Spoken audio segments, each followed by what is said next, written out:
Kaisar Agung Seni BLADIRI. Bab 3516 Pertarungan Hidup dan Mati yang Tak Sepadan.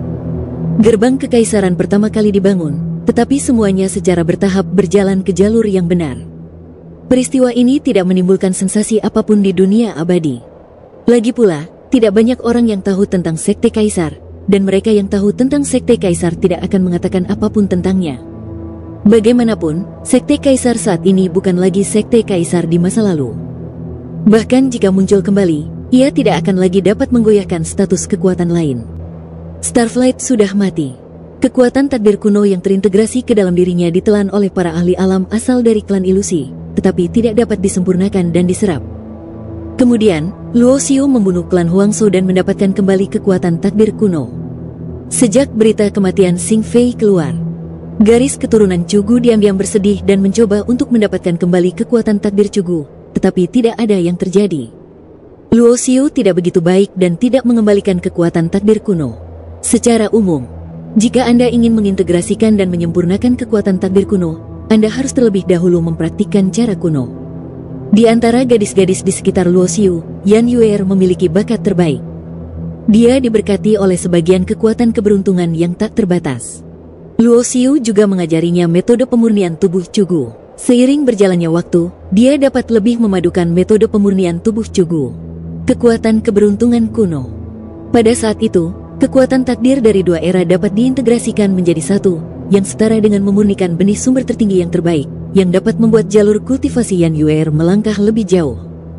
Ini bukan berarti Luo Xiu berat sebelah, dia hanya membuat pilihan yang tepat. Jika dia menemukan peluang yang cocok untuk Yan Suruo, Qi Yurong, dan Shen Bingyu di masa mendatang, Luo Xiu akan memberikannya kepada mereka. Ketika semua orang berlatih, Luo Xiu sendiri juga tidak diam. Jati dirinya adalah jalan yang merangkul semua dharma dan menyatukan semua dharma. Oleh karena itu, ia pun berencana untuk berangkat melakukan perjalanan untuk mencari hakikat segala dharma guna meningkatkan kekuatan Taoismenya. Terakhir kali Yun Tianyu meminta banyak benih sumber tertinggi yang tidak lengkap dari istana Jiutian, justru dengan mengandalkan prinsip-prinsip yang tidak lengkap yang terkandung dalam benih-benih sumber tersebut. Luo Xiu mengangkat prinsip-prinsipnya sendiri ke tingkat yang sama sekali baru, dan tingkat kultivasinya tidak pernah lebih tinggi. Pada tahap awal alam Kaisar Agung, ia menerobos ke tahap tengah. Di dunia abadi yang luas ini, ada banyak tempat kuno dan alam rahasia. Tujuan Luo Xiu kali ini adalah tanah penghancuran Cugu. Meskipun dia pernah mengunjungi tanah penghancur Cugu dan memperoleh kungfu abadi-abadi dari tanah penghancur Cugu, namun karena keterbatasan tingkat kultivasinya, penjelajahannya terhadap tanah reruntuhan kuno itu hanya terbatas pada area yang kecil, dan ia tidak menjelajahi sebagian besar tempat. Bagi para pendeta di alam Kaisar Agung, tanah kehancuran kuno bukanlah tempat yang baik dan tidak seorang pun dapat memasukinya dengan mudah. Setelah bertahun-tahun, Luo Xiu datang ke sini lagi. Tujuannya adalah untuk menemukan benih sumber yang tidak lengkap dan memperoleh prinsip-prinsip yang tidak lengkap yang terkandung dalam benih sumber tersebut. Prinsip-prinsip yang tidak lengkap dan benih sumber ini tidak berguna bagi biksu lainnya. Namun bagi Luo Xiu, hal ini mempunyai arti yang luar biasa, terkait apakah ia dapat dengan cepat meningkatkan kekuatannya tanpa dibatasi oleh kultivasinya sendiri dalam waktu yang singkat. Tanah penghancur Cugu merupakan medan perang dahsyat pertama di era Cugu, tempat Cugu dihancurkan dan para prajurit abadi dan Mieksu yang kuat bertempur. Sebelum bencana pertama terjadi, baik itu Destroy the Void maupun Eternity, semua warisan berada pada puncaknya, dengan warisan yang kuat dan tak terhitung jumlahnya. Konon di dunia abadi kala itu, hanya ada 7 atau 8 orang kuat di alam Dominion saja. Namun, setelah bencana pertama meletus, Eternal World yang saat itu sangat makmur hanya bisa mundur perlahan. Sisi dunia kehancuran yang aktif menyerbu langsung masuk dan hampir menembus area inti Eternal World. Namun, seiring berjalannya waktu, baik Eternity maupun Muxu secara bertahap mengalami kerugian besar, dan pertarungan berlangsung lama. Hasil akhirnya adalah pihak dunia abadi nyaris tidak mampu menahan invasi dunia Mieksu. Karena penghalang antara kedua dunia itu terpisah lagi, pasukan pria kuat dan biksu di pihak Mieksu harus mundur lagi dan kembali ke dunia Mieksu. Terjadinya bencana bagaikan pertarungan mati-matian melawan waktu. Dalam waktu yang dibutuhkan penghalang antara dua alam itu untuk menyatu dan menghilang, begitu pihak yang hancur sepenuhnya memusnahkan orang-orang kuat dan warisan di pihak abadi, dunia yang hancur akan dapat berasimilasi ke dalam dunia abadi. Dan dua alam akan menyatu menjadi satu, menjadi satu-satunya dunia yang hancur. Berdengung, riak-riak muncul di kehampaan, dan kilatan petir samar muncul. Suatu sosok berjalan keluar dari kekosongan yang terkoyak. Luo Xiu berdiri tidak jauh dari sana, menatap tempat di mana Cugu dihancurkan. Terakhir kali, dia dibawa secara paksa ke sini oleh Cao Song. Kali ini, dia datang ke sini atas inisiatifnya sendiri. Waktu telah berubah. Faktanya, dengan tingkat kultivasi Luo Xiu saat ini, jika dia bertemu Cao Song lagi, dia sudah memiliki kekuatan yang cukup untuk membunuhnya. Pada saat itu, tingkat kultivasi Cao Song masih pada tingkat kaisar. Namun, dia mendapat manfaat dari istana Jiutian, dan konon kultivasinya telah memasuki alam sumber. Namun, bahkan jika dia meningkat pesat, tidak akan sulit bagi Luo Xiu untuk membunuhnya. Anda harus tahu bahwa dalam pertempuran di ruang ke-36, dia membunuh hampir 10 ahli alam sumber. Tanda seru. Tanpa memikirkan yang lain, Luo Xiu terus berjalan, tubuhnya berangsur-angsur menghilang, dan dia berjalan memasuki tanah reruntuhan kuno. Seluruh tanah penghancur Cugu dipenuhi oleh prinsip-prinsip yang kacau. Ada beberapa aura dan jejak yang ditinggalkan oleh orang-orang kuat dalam pertempuran dahsyat, membentuk berbagai area berbahaya di sini. Terakhir kali dia datang ke sini, dia harus berhati-hati. Jika dia tidak berhati-hati, hidupnya mungkin dalam bahaya. Kali ini mentalitasnya berbeda, kekuatannya berbeda, dan wilayah kekuasaannya berbeda. Melihatnya dari perspektif lain, Anda dapat langsung merasakan tragedi pertempuran dahsyat pertama. Berdiri di tengah reruntuhan yang luas, pemandangan yang muncul di benaknya tampak tak terhitung banyaknya lebih brutal daripada pertempuran yang dialaminya di ruang ke-36. Pertarungan antara dua dunia adalah soal keberuntungan. Anda membutuhkan keberuntungan kuno, keberuntungan paling kuno, atau keberuntungan yang tak ada habisnya. Di atas semua peruntungan itu, yang terpenting adalah peruntungan dua alam, yakni peruntungan kehancuran dan peruntungan keabadian. Berakhirnya perang dunia, tidak peduli pihak mana yang menang, kedua dunia akan menjadi satu, menandai datangnya zaman dunia ke-13. Menurut generasi ke-12 dari penguasa jalan raya, keabadian dan kehancuran hanya dapat terwujud ketika kedua alam bersatu. Hanya dengan begitu raja dominasi dan penguasa jalan raya dapat lahir di dalam penguasa. Bagi dunia manapun, ini adalah pertarungan hidup dan mati, kamu dan aku dan kamu. Tidak bisakah kita menemukan keseimbangan antara kedua dunia? Tidak perlu bertarung sampai mati. Tidak bisakah orang-orang kuat dari kedua dunia bergabung untuk menggabungkan kedua dunia menjadi satu? Luo Xiu merasa sedikit emosional. Apa yang dia bayangkan adalah hal yang paling ideal. Namun tokoh-tokoh besar di kedua dunia tersebut masing-masing mempunyai gagasannya sendiri, dan beberapa hal bukanlah sesuatu yang dapat dipecahkan dan diintervensi oleh orang kecil seperti dia. Tiba-tiba, Luo Xiu tiba di sebuah reruntuhan. Di sana terdapat bekas keabadian, dan berbagai pemandangan muncul dalam benaknya. Dunia terkoyak, dan dalam pertempuran perbatasan, pihak Eternal terus mundur. Pasukan pembasmi hama berbaris lurus, membunuh sepanjang jalan. Selama mereka adalah makhluk eternal, mereka semua dimusnahkan tanpa ampun. Bintang-bintang terbunuh dan kehidupan mereka pun padam. Tidak peduli apakah mereka adalah pendeta atau manusia biasa, orang dewasa atau anak-anak, tidak ada yang bisa lolos dari kematian. Karena tujuan penghancuran kehampaan adalah untuk melenyapkan dan memusnahkan semua jejak kehidupan abadi. Selama bertahun-tahun, kebencian telah berakar dalam. Hidup dan mati, bertahan hidup. Generasi demi generasi pria kuat telah berkorban dan berjuang demi keberlangsungan garis keturunan ras. Pandangan Luo Xiu tertuju pada pedang yang patah. Pedang patah ini ditancapkan ke tanah dan bernoda karat. Pedang itu telah melewati jangka waktu yang panjang dan tampaknya telah membusuk. Namun, ada sedikit konsentrasi di matanya saat dia berjalan menuju lokasi pedang patah itu. Kaki. Begitu dia melangkah, ada energi pedang yang melintasi langit, mencabik-cabik langit, seolah berubah menjadi alam pedang, penuh dengan tahu dan pembunuhan tiada akhir. Bunuh, bunuh, bunuh. Niat membunuh yang kuat masih ada di sini, dan tampaknya masih ada di medan perang. Bab 3517 kembali ke tanah kuno yang hancur. Pedang yang patah itu ternoda karat. Dapat dilihat bahwa tahu kuat lain terjalin pada penampang tersebut, dan aura tahu ini bukanlah tahu dari dunia abadi, tetapi memiliki aura pemusnahan yang jelas. Jika tebakanku benar, pemilik pedang patah ini pastilah seorang pendekar pedang kuat yang tingkat kultivasinya telah mencapai alam cakra sumber. Luo Xiu bergumam pada dirinya sendiri. Dia membuat kesimpulan kasar berdasarkan pengalamannya sendiri, karena dia memiliki banyak kontak dengan para biksu di alam roda sumber. Pemilik pedang patah itu telah meninggal bertahun-tahun yang tak terhitung jumlahnya. Namun masih terdapat jejak prinsip pedang pada pedang yang patah itu, dan pedang yang patah ini adalah benih sumber cakra sumber kuat sebelumnya. Beberapa pendeta menggabungkan jalan mereka sendiri dengan benih sumber, dan fondasi jalan yang mereka ciptakan adalah senjata ajaib yang terjalin dengan kehidupan mereka. Itu juga disebut artefak kelahiran. Saat itu, senjata ajaib kelahiran Tuan Suseng dan Sulau dihancurkan oleh 3 Raja Dewa, yang merusak vitalitasnya dan merusak fondasi jalannya. Jika tidak beruntung, kultivasinya mungkin akan terhenti di kehidupan ini, dan dia bahkan mungkin akan jatuh. Kiang, kiang, kiang. Saat langkah kaki Luoxiu semakin dekat, kilatan energi pedang menghantamnya secara vertikal dan horizontal. Tubuhnya tetap tidak bergerak, dengan tirai cahaya hijau emas menutupi seluruh tubuhnya, memungkinkan energi pedang menebasnya, menimbulkan suara nyaring dan mengirimkan percikan api yang tak terhitung jumlahnya.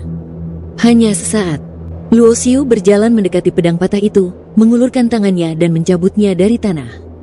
Berdengung, pedang patah itu berdengung dan bergetar, berusaha melepaskan diri.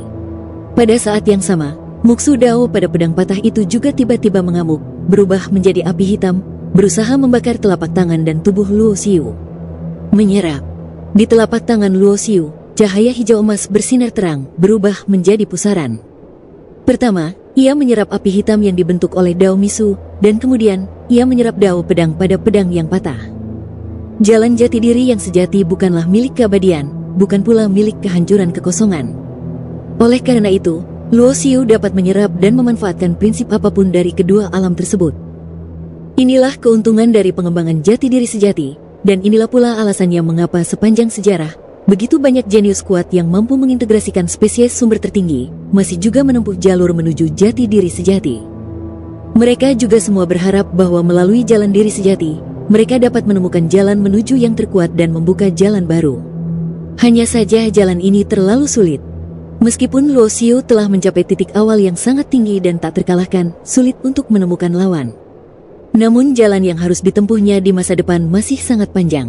Saya bisa merasakan Taoisme saya semakin kuat, tetapi besarnya peningkatannya tidak besar. Luoxiu menyipitkan matanya. Ketika prinsip pedang dan pemusnahan ditelan dan diserap ke dalam tubuhnya, jati dirinya yang sebenarnya mulai beroperasi, melenyapkan kedua prinsip tersebut dan menyerap esensinya. Orang yang berbeda akan keluar dari jati dirinya dengan cara yang berbeda. Diri sejati Luoxiu adalah memadukan semua dharma menjadi satu. Secara relatif, jalannya lebih mudah ditempuh. Seiring berjalannya waktu dengan tenang, Luoxiu mencari prinsip-prinsip yang ditinggalkan oleh orang-orang kuat di masa lalu di tanah luas kehancuran kuno ini. Beberapa dao begitu tidak lengkap sehingga meskipun diserap, tidak akan memberi pengaruh banyak. Sampai ia menyerap ratusan prinsip Tao yang tidak lengkap. Luoxiu merasa tubuhnya mendekati keadaan jenuh, dan seharusnya tidak mungkin untuk menyerap lebih banyak lagi dalam waktu singkat. Ia perlu menyempurnakan dan memadukan Tao yang diserapnya secara menyeluruh. Setelah selesai, Tao-nya akan semakin berkembang. Dalam kondisi normal, tanpa mengaktifkan penyatuan diri sejati, kekuatan Tao-nya paling-paling setara dengan tahap awal alam roda sumber. Namun jika ia dapat melangkah lebih jauh, ia merasa dapat mencapai tahap tengah cakra sumber. Tanah penghancur Cugu sangat luas, dan dia akan mampu menyerap lebih banyak prinsip yang tidak lengkap di sini di masa mendatang. Anda harus makan sedikit demi sedikit. Mari serap dan sempurnakan ratusan prinsip Tao yang belum lengkap yang diperoleh kali ini sebelum kembali. Luoxiu berkata dalam hati, lalu langsung meninggalkan tempat ini tanpa bernostalgia dan tanpa menoleh ke belakang. Yaitu, itu Luoxiu. Dia keluar dari reruntuhan kuno. Ketika Luoxiu kembali, dia juga bertemu dengan beberapa biksu lainnya. Khususnya para biksu muda, mereka semua gembira saat melihat Luoxiu. Karena di kalangan generasi muda di dunia, nama Luoxiu hanyalah sebuah legenda. Kakak senior Luo, sesosok tubuh terbang dan mendatangi Luoxiu. Ini adalah seorang gadis dengan wajah cantik dan sedikit genit, mata yang cerah, gigi yang putih, tubuh yang indah, dan sedikit wangi di tubuhnya, yang membuat orang ingin dekat dengannya dan membuat darah mereka mengalir deras. Apakah kamu baik-baik saja? Luoxiu menatap wanita di depannya dengan tenang. Gadis kecil itu mengagumi gaya kakak senior Luo. Aku ingin tahu apakah aku bisa mengenalnya lebih baik sehingga kita bisa berkomunikasi lebih banyak dan memberimu nasihat di masa mendatang.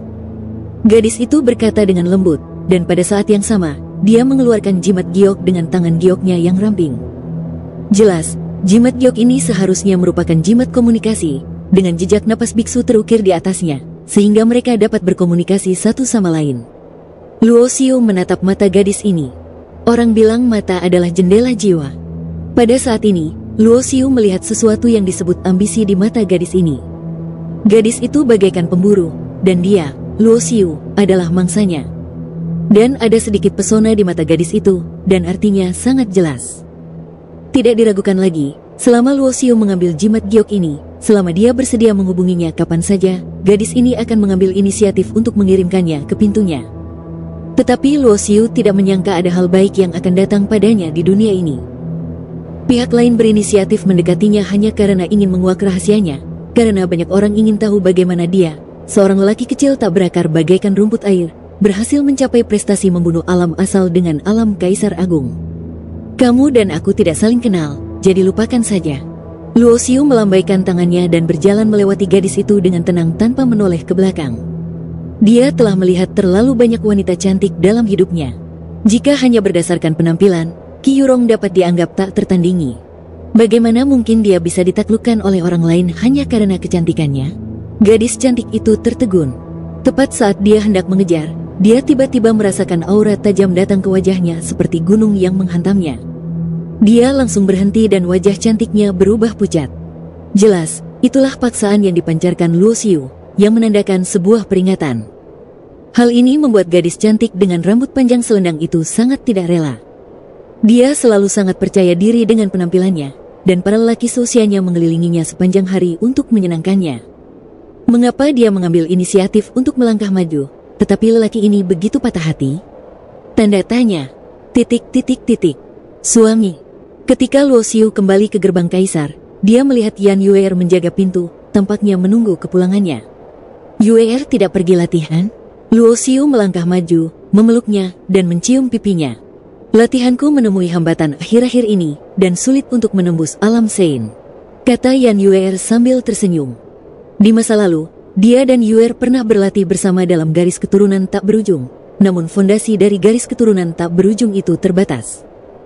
Kemudian, Luo Xiu menjadi terkenal di seluruh dunia, dan Yun Tianyu bahkan secara pribadi mengirim seseorang untuk pergi ke garis keturunan tak berujung untuk menjemput Yuer. Orang-orang kuat dari garis keturunan tak berujung tidak berani menghentikannya sedikitpun, dan tidak ada yang berani menentang Yun Tianyu. Orang besar ini berani menantang tanah suci abadi. Akan tetapi, meskipun Yuer dibawa kembali, Yuer tidak kembali. Karena sebelum itu, ada pria kuat yang menghargai bakat Yuer dan membawanya pergi.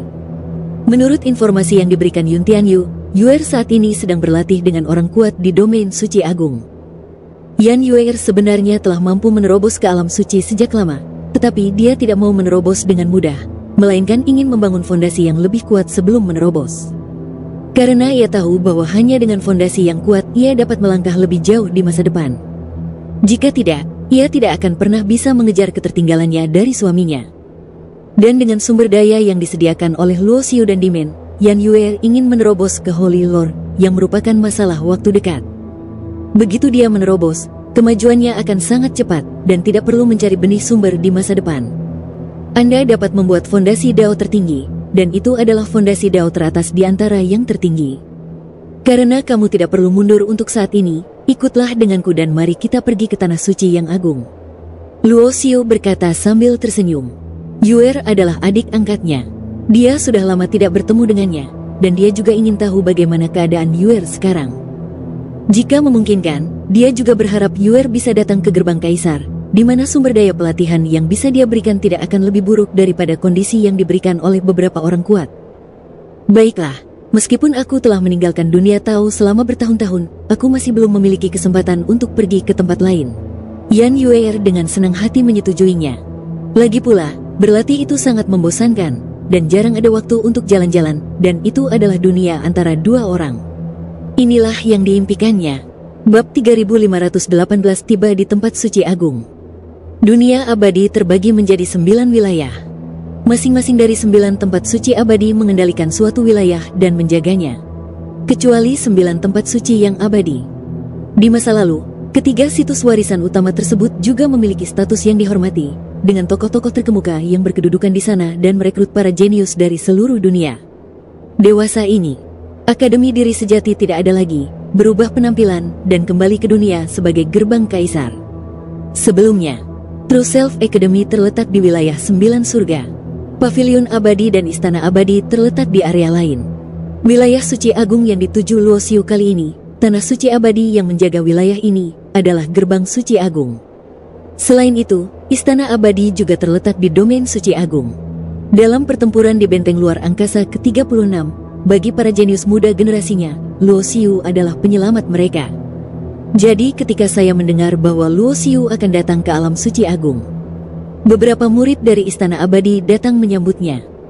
Di masa lalu, Luoxiu memiliki banyak konflik dengan para penyihir istana abadi, tetapi sejak kejadian itu, semua dendam masa lalu telah berlalu, dan banyak prasangka di antara generasi yang sama telah dikesampingkan.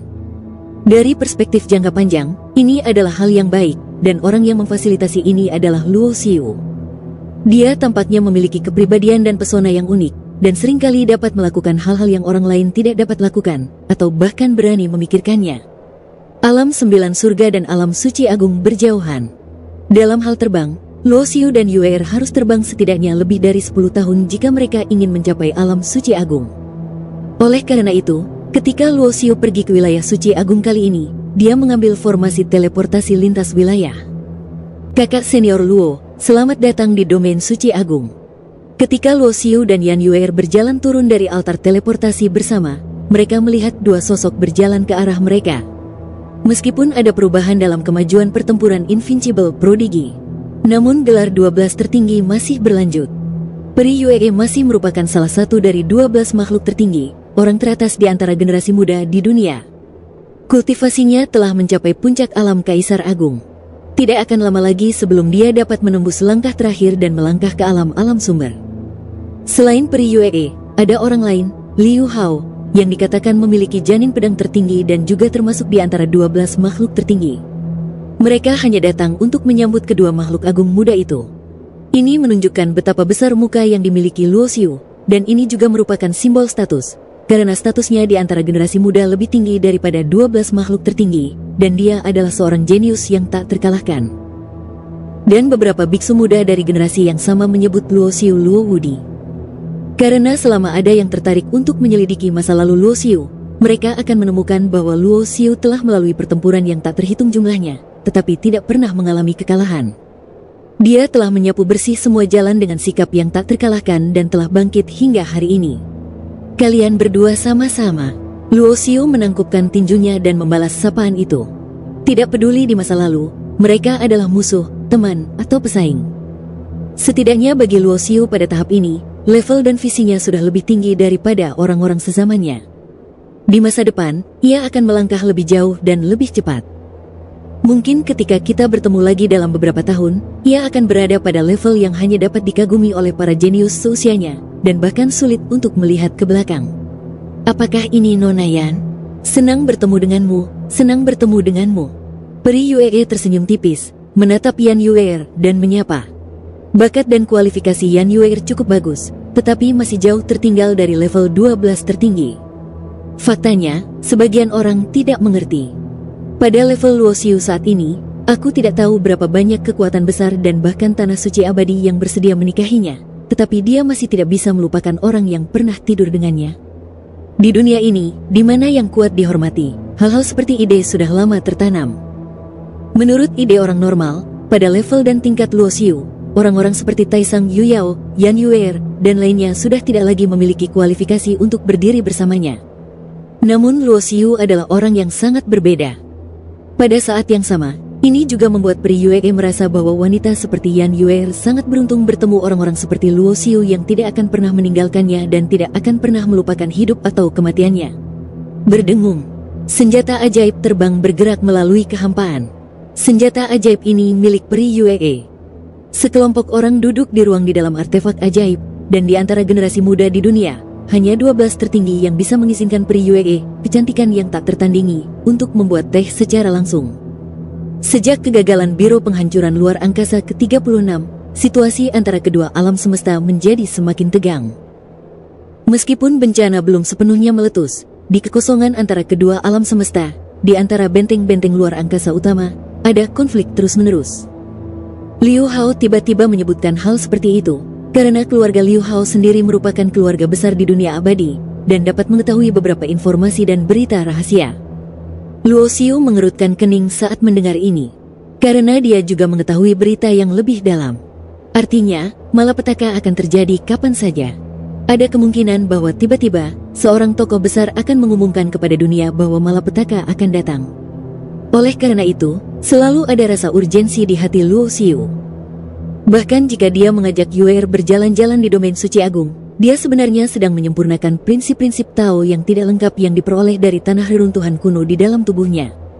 Kali ini aku datang ke domain suci agung untuk dua tujuan. Satu, untuk mengunjungi klan Gu, dan yang lainnya untuk bertemu dengan saudari angkatku Luo Yue. Luo Xiu berkata perlahan. Dengan statusmu saat ini, seharusnya tidak ada masalah, kata Liu Hao sambil tersenyum. Benar sekali, kau adalah jenius yang tak terkalahkan di dunia, penguasa sekte kaisar, penerus penguasa kaisar, dan dengan senior Yun Tianyu sebagai tetua tertinggi sekte kaisar, bahkan orang kuat di alam sumber tidak akan gagal memberimu muka. Peri Yue mengatakan hal yang sama. 12 tertinggi tampaknya sangat terkenal. Namun pada kenyataannya, masih terdapat kesenjangan besar antara para pemain top. Dalam hal identitas dan status dari apa yang disebut 12 makhluk tertinggi dari generasi muda hampir sama dengan roda sumber, dan mereka masih pada tahap awal roda sumber. Jika mereka bertemu dengan orang kuat di atas tahap tengah cakra sumber, generasi muda dari 12 tertinggi hanya dapat melakukan upacara junior. Tetapi Luo Xiu berbeda. Identitas dan statusnya sebanding dengan mereka yang berada di tingkat alam sumber. Beberapa hari kemudian, senjata ajaib terbang itu berhenti dan jatuh ke bintang yang ramai. Ada kota besar di atas bintang-bintang. Bintang ini merupakan milik klan Yue, dan Peri Yue merupakan anak ajaib yang paling menonjol di antara generasi klan Yue saat ini. Luo Xiu dan Yan Yue juga akan menggunakan ini sebagai tempat tinggal di periode waktu berikutnya. Setelah itu, Peri Yue dan Liu Hao mengucapkan selamat tinggal dan pergi. Luo Xiu membawa Yue ke lokasi klan Gu. Klan Gu adalah klan yang sangat kuno di dunia abadi. Di alam Tao tanpa akhir, klan Gu pernah campur tangan. Kaisar Yunding yang pernah memerintah alam Tao pada suatu periode didukung oleh klan Gu. Gu Yue tidak lagi berada di dunia Tao sejak lama, tetapi mengikuti para tetua dan kembali ke tanah leluhurnya di dunia abadi. Karena insiden yang melibatkan Kaisar Yunding, klan Gu memiliki konflik dengan Istana Jiutian. Namun, Istana Jiutian adalah tanah suci abadi dan klan Gu tidak dapat menggoyahkannya. Pada akhirnya, masalah tersebut hanya dapat diselesaikan. Menara 10 bumi langit biru dulunya berada di tangan Kaisar Yunding, tetapi kemudian diambil paksa oleh seorang tetua dari Istana Jiutian yang membunuh Kaisar Yunding. Menara 10 bumi langit biru juga hancur sebagai akibatnya. Luo Xiu menggabungkan dan menyempurnakan dasar menara 3 lapis, dan lantai ke-7 yang tersisa di bawahnya jatuh ke tangan Istana Jiutian dan dikorbankan serta disempurnakan menjadi senjata ajaib yang berharga. Bab 3519 Fisik Khusus Gu Yue. Wilayah klan Gu menempati wilayah bintang di domain suci agung. Di inti bidang bintang ini, ada bintang yang makmur dan besar, yang merupakan tanah leluhur klan Gu. Ketika Luo Xiu datang ke sini, dia tidak menemui kendala apapun. Karena dia sudah menyapanya terlebih dahulu sebelum datang ke sini, orang-orang klan Gu juga tahu identitasnya. Mengenai Dimen, keluarga Gu memiliki warisan yang panjang, jadi mereka secara alami mengetahuinya. Terlebih lagi, selain Luo Xiu sendiri, ada Yun Tianyu di belakangnya, dan mustahil bagi klan Gu untuk menolaknya. Lagi pula, tidak ada dendam antara Luo Xiu dan klan Gu, dan klan Gu tidak punya alasan untuk mempersulitnya.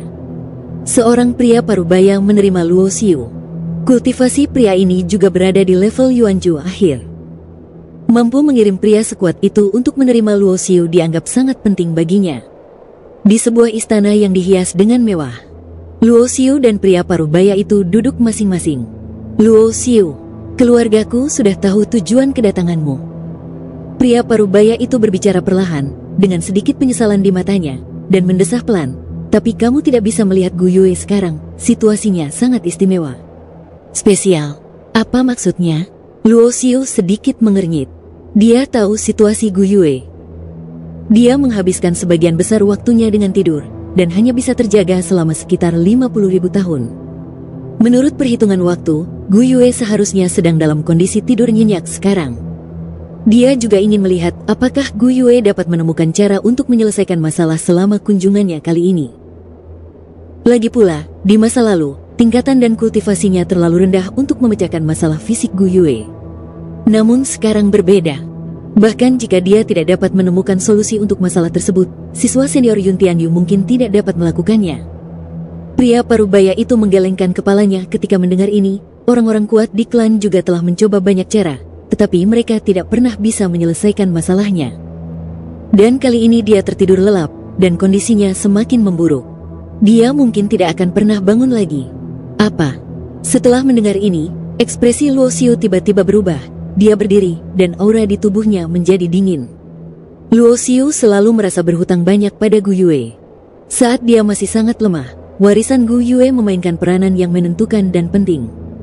Oleh karena itu, Luo Xiu selalu ingin mengambil tanggung jawab pencerahan Gu Yue dan merawat Gu Yue dengan baik. Hanya saja Luo Xiu tidak pernah bisa melakukan hal ini. Sebaliknya, setelah Gu Yue bangun, dia pergi mencarinya di dunia tanpa akhir dan banyak membantunya. Aku ingin tahu apa yang terjadi. Klan Yugu seharusnya melakukan penelitian tentang masalah fisiknya selama bertahun-tahun. Luo Xiu menarik napas dalam-dalam, duduk lagi, dan menatap pria parubaya di depannya. Itu alamiah. Pria parubaya itu mengangguk. Gu Yue berasal dari cabang alam Tao tanpa akhir. Fisiknya yang istimewa baru kemudian menarik perhatian para tetua klan di tanah leluhur. Setelah diteliti oleh para tetua klan, diketahui bahwa Gu Yue terlahir dengan bakat yang sangat langka. Dia telah mengalami 2 zaman waktu, dan dia baru terbangun selama total 100.000 tahun. Jika dia tidak terpengaruh oleh kondisi tidur tubuhnya, menurut spekulasi para tetua klan, dia seharusnya bisa berlatih pada level yang sama. Aku berada pada level yang sama, bahkan lebih tinggi. Namun, ada kekuatan Tao yang istimewa di dalam tubuhnya. Kekuatan Tao ini tidak dapat dilenyapkan, bahkan oleh para tetua klan di alam penghancur sumber. Aturan khusus, mata Luo Xiu tiba-tiba mengecil saat mendengar ini. Di masa lalu, Gu Yue berada di alam Tao yang tak terbatas. Bahkan Kaisar Yunding, yang kultivasinya berada di alam Kaisar Agung, baru saja bersentuhan dengan misteri prinsip-prinsip Tao. Adapun yang lainnya, mereka masih belum mampu mencapai tingkat Taoisme.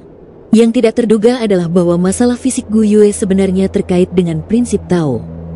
Prinsip Tao yang bahkan membuat orang-orang kuat di alam penghancur asal tidak berdaya. Menurut penelitian klan Gu pada tubuh Gu Yue terlahir dengan semacam kekuatan Tao di tubuhnya. Ini adalah Tao kelahirannya sendiri, seperti memiliki benih sumber secara bawaan. Bakat seperti itu bisa dikatakan unik. Hampir tidak akan ada hambatan baginya untuk mencapai ranah Kaisar Agung, dan akan mudah baginya untuk mencapai ranah asal. Namun dalam tubuhnya terdapat Tao khusus lain, sehingga kedua Tao tersebut saling bertentangan dan mengakibatkan ia tertidur lelap dalam waktu yang lama. Dalam suatu era, hanya ada sekitar 50.000 tahun bagi kedua Taoisme untuk berdamai satu sama lain, dan hanya pada saat inilah Gu Yue akan terbangun.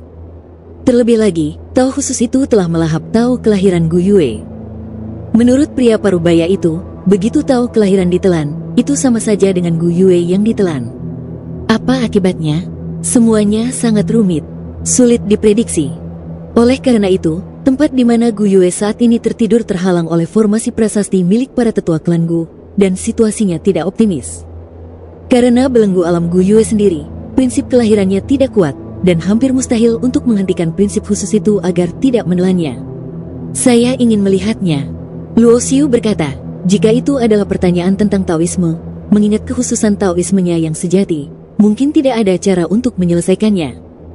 Bahkan jika dia tidak dapat menyelesaikannya, dia masih dapat memahami situasinya dan meminta nasihat kepada kakak laki-lakinya ketika saatnya tiba. Mendengar ini, pria parubaya itu merasa sedikit malu dan berkata sambil tersenyum masam, tempat di mana Gu Yue tidur telah diblokir oleh para tetua klan dengan formasi besar. Hanya orang-orang dari klan Gu kami yang bisa masuk. Siapapun yang bukan dari klan kami akan diblokir oleh formasi besar. Bahkan aku tidak bisa menerimamu. Dan tetua klan mengumumkan beberapa tahun yang lalu bahwa dia akan mengasingkan diri. Sebelum lelaki parubaya itu selesai bicara, raut wajahnya tiba-tiba berubah. Dia membalikkan tangannya dan mengeluarkan sebuah jimat giok untuk berkomunikasi. Tidak bagus. Apa yang terjadi? Tanya Luo Xiu. Peti mati giok tempat Gu Yue tidur telah dicuri, kata pria parubaya itu dengan ekspresi jelek. Karena tadi, dia memberitahu Luo Xiu bahwa hanya anggota klan Gu yang bisa memasuki tempat Gu Yue tidur. Namun, sebelum dia selesai berbicara, berita datang bahwa peti mati giok tempat Gu Yue tidur telah dicuri. Berjalanlah. Bukankah ini sebuah tamparan di wajah? Namun bagi Luo Xiu, ini bukan lagi tamparan di wajah. Katakan, apa yang terjadi? Luo Xiu berdiri perlahan. Aura di tubuhnya seperti binatang buas purba yang hendak bangun dari tidurnya. Momentum yang tak tertandingi itu seperti angin dan awan yang tersisa, melonjak dan memenuhi udara. Dia samar-samar bisa menyadari bahwa Gu Yue yang sedang tidur telah dicuri karena tahu khusus di tubuhnya, serta tahu bawaan di tubuhnya. Yue, tunggu aku di sini, Luo Xiu berkata pada Yan Yue di sampingnya. Segera saja dia melangkah keluar dari istana. Pria parubaya itu, dengan keringat di dahinya, segera memimpin jalan.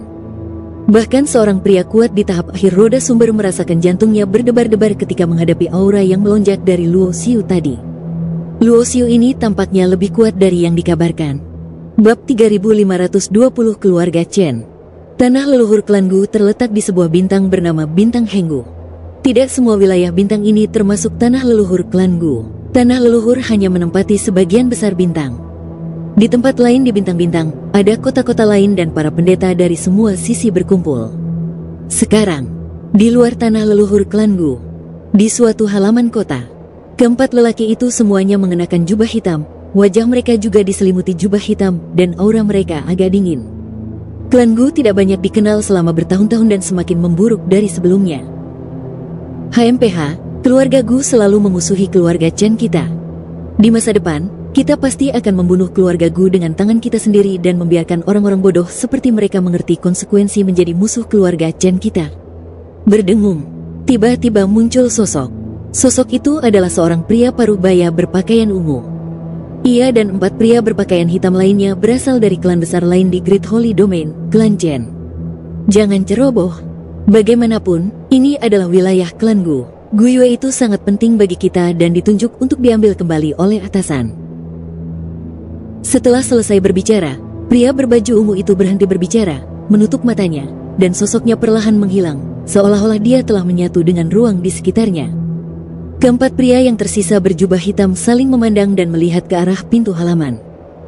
Dor, dor, dor. Sesaat kemudian terdengar ketukan di pintu halaman. Yang akan datang? Tempat kita berada telah memblokir semua persepsi dengan formasi khusus. Bahkan jika seseorang lewat di dekatnya, mereka tidak akan dapat melihat halaman ini. Satu-satunya orang yang dapat melihat dan mengetahui tentang tempat ini adalah kita yang ditempatkan di dalam klan Gu. Seorang lelaki berjubah hitam berjalan maju, dengan cepat membentuk segel dengan tangannya, dan gelombang aneh menyebar, dan pintu halaman terbuka dengan bunyi berderit. Tampaknya sederhana, tetapi sesungguhnya mengandung penerapan prinsip Tao dan misteri formasi. Pada saat yang sama, 3 sosok masuk, masing-masing dengan mata berapi-api. Sebagai anggota klan Gu, mereka memilih untuk mengkhianati anggota klan mereka sendiri, di satu sisi karena beberapa alasan tidak berdaya, dan di sisi lain karena mereka bisa mendapatkan keuntungan besar darinya. Di masa lalu, mereka telah membocorkan rahasia klan Gu lebih dari sekali, dan setiap kali mereka menerima hadiah yang besar, yang memungkinkan mereka, yang tidak memiliki status tinggi di antara klan Gu, untuk dengan cepat meningkatkan kekuatan dan kultivasi mereka, dan status mereka juga meningkat. Kemudian gelombang pasang mengangkat semua perahu. Semakin tinggi status mereka, semakin banyak rahasia yang dapat mereka akses, semakin banyak hal yang dapat mereka lakukan, dan semakin besar nilai yang mereka wakili, bagaikan bola salju. Mereka telah melakukan hal serupa berkali-kali dan tidak ada jalan kembali. Apakah kamu membawa sesuatu? Seorang pria berjubah hitam bertanya dengan dingin. Tentu saja aku membawanya. Pemimpin 3 anggota klan Gu, seorang pria kuat, berkata. Wajah ketiga anggota klan kuno ini mengenakan topeng besi hitam khusus. Topeng ini juga merupakan sejenis senjata ajaib. Topeng ini dapat menghalangi persepsi orang lain dan membuat orang tidak dapat mengetahui penampilan dan rupa mereka. Bajingan! Teriakan marah tiba-tiba bergema di telinga 3 anggota klan Gu dan 4 pria klan Chen berjubah hitam. Sesosok tubuh turun, dia adalah pria parubaya dari klan Gu yang bertugas menerima Luo Xiu. Di samping pria parubaya itu, Luo Xiu mengikuti tanpa ekspresi. Terima kasih, Luo Xiu. Kalau bukan karenamu, akan sulit bagiku untuk mengetahui bahwa ada orang yang menyembunyikan benteng di tempat ini dengan formasi. Pria parubaya itu berkata dengan rasa terima kasih kepada Luo Xiu di sampingnya.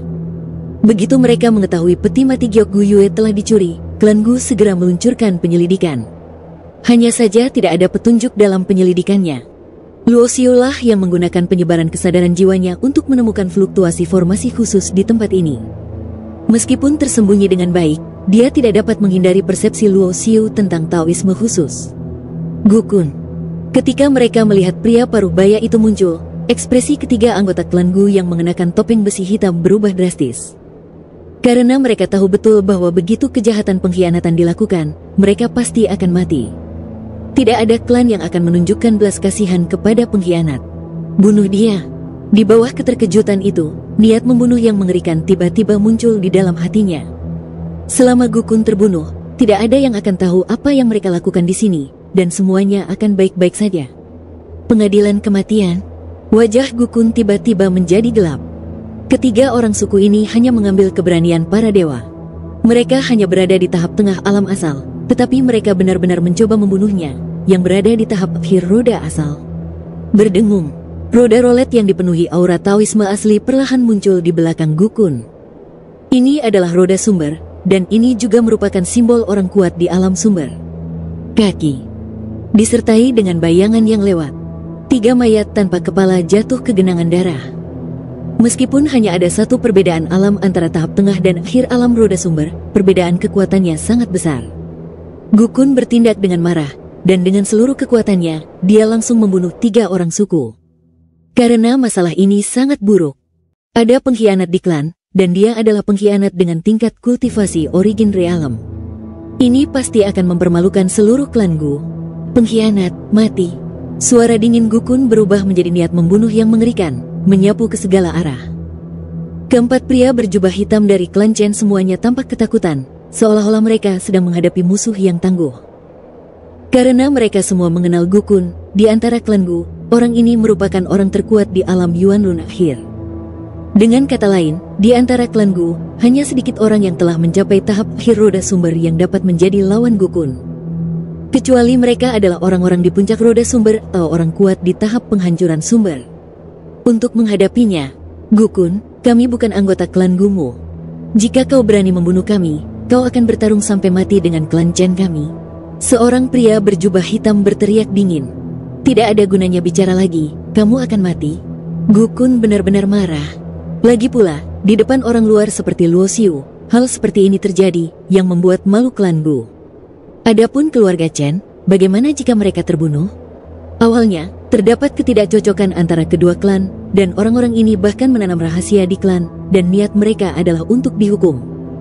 Berdengung. Begitu sosoknya melintas, Gukun menghilang di tempat dan langsung membunuh keempat pria berjubah hitam itu. Sosok Luo Xiu berdiri diam.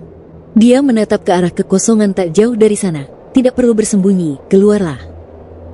Bahkan Gukun, seorang pria kuat di tahap akhir roda sumber, tidak merasakan adanya seseorang yang bersembunyi dalam kegelapan, menyatu dengan ruang. Namun Luo Xiu berbeda. Taoismenya istimewa dan dia dapat merasakan napas dan fluktuasi yang tidak dapat dirasakan orang lain. Jadi ketika dia datang ke sini, dia merasakan orang yang tersembunyi di kehampaan, dan aura serta kultivasi orang ini lebih kuat daripada 3 anggota klan Gu yang sudah mati, atau 4 orang berjubah hitam.